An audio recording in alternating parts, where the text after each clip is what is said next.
What's up, y'all? It's your boy D Thomas of Therapeutic Sounds by D Thomas, man. And today I am going to show you how to build your own steel drum stand. Whether you have a steel pan, a hand pan, or a steel tongue drum like mine. Let's get this started. Now, first off, you need 3 dowel rods. Now, you can get these at Lowe's, Home Depot, Ace, whatever hardware store that sell dowel rods. The size that you need is 7/8 by 48. 7/8 by 48 dowel rods. So you need 3 of those. And now you are going to measure where your screws have to be.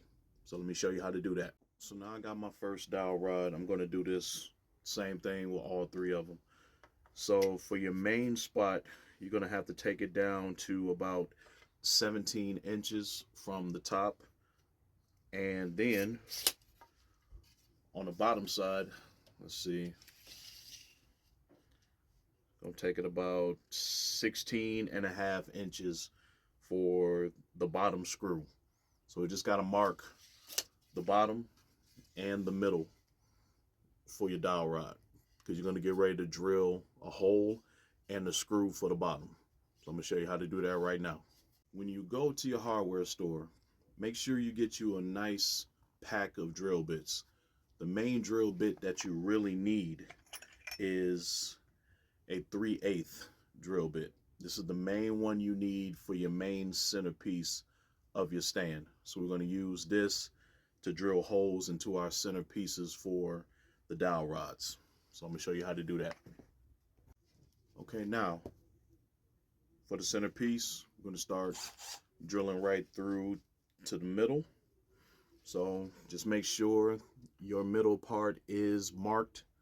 So hold it down, ready to drill through.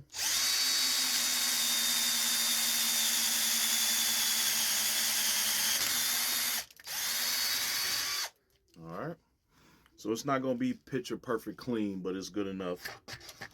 So just knock all that off. Then you might want to go back in just in case. All right, so there you go. So you're going to do that for all 3 rods. Let's go ahead and get that done.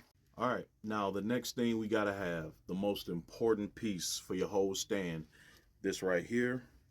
This is called a tri-bolt.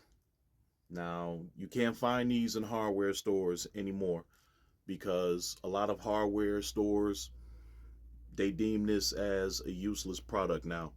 But if you can find this online, get it as soon as possible, because these are hard to come across.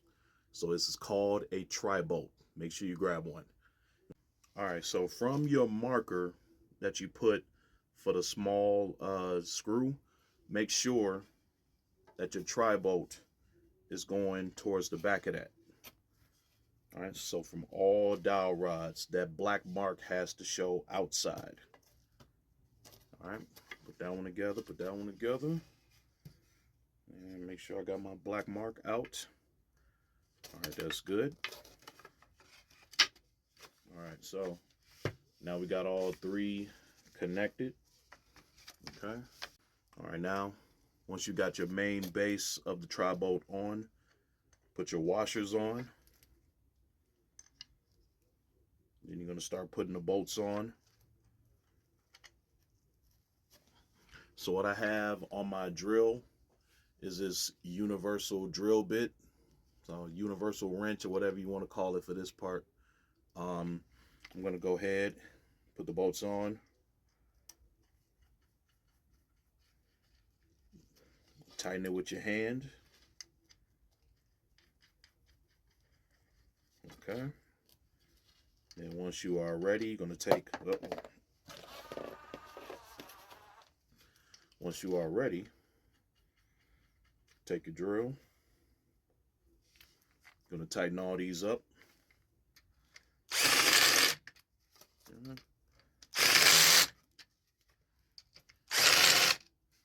All right. And that part just opens up like that. So there you go. Now, here come the next thing. Here we go.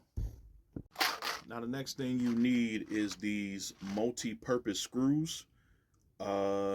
believe these are 12.7 millimeter. So these are really, really small, but these are perfect for what we are trying to do. So just need 3 of them, of course.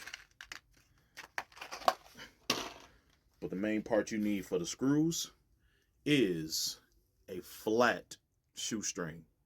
You need that flat shoestring. You can get it from any shoe place you go to, or maybe a CVS, Walgreens. They probably got some flat shoestrings as well. So make sure you use a flat shoestring only. All right, so we're going to apply that right now. All right, now we are ready to put the screw to the black marks that we have made for the bottom of our stand. Put that on there.